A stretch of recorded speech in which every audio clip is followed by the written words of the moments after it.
Eventually, the air filters in our cars become ridden with dirt and muck and need to be changed. A dirty air filter restricts airflow, which reduces power and fuel economy.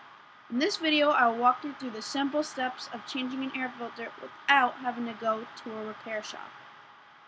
The first step is to pop the hood. Once you're under the hood, look for a black plastic box with a tube coming out of it. Here's another example of an air box. If you have trouble finding yours, resort to your owner's manual.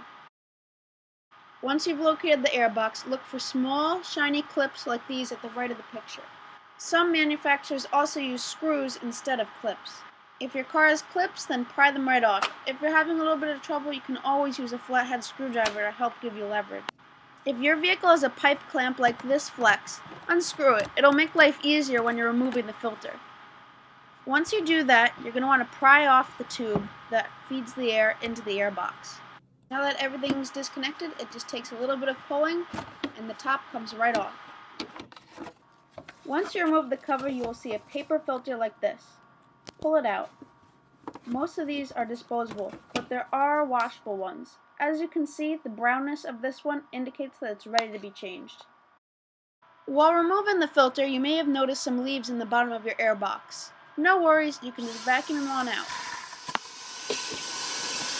When you put the new filter back in, make sure you put it the same direction it came out. In this case, the ribs are pointing down.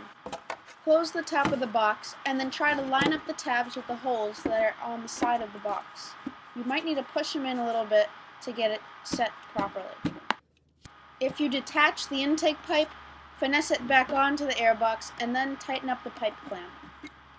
Some air boxes are mounted like this Nissan Altima's. The box is vertical instead of horizontal like the Ford Flexes.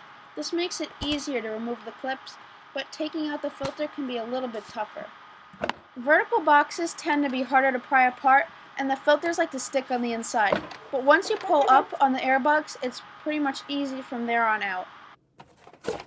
You might have a little bit of trouble getting the filter to get seated properly back in the box, but once it's in, you basically have to squeeze the two halves back together and then force the clips back on. You might have to pound on them a little bit.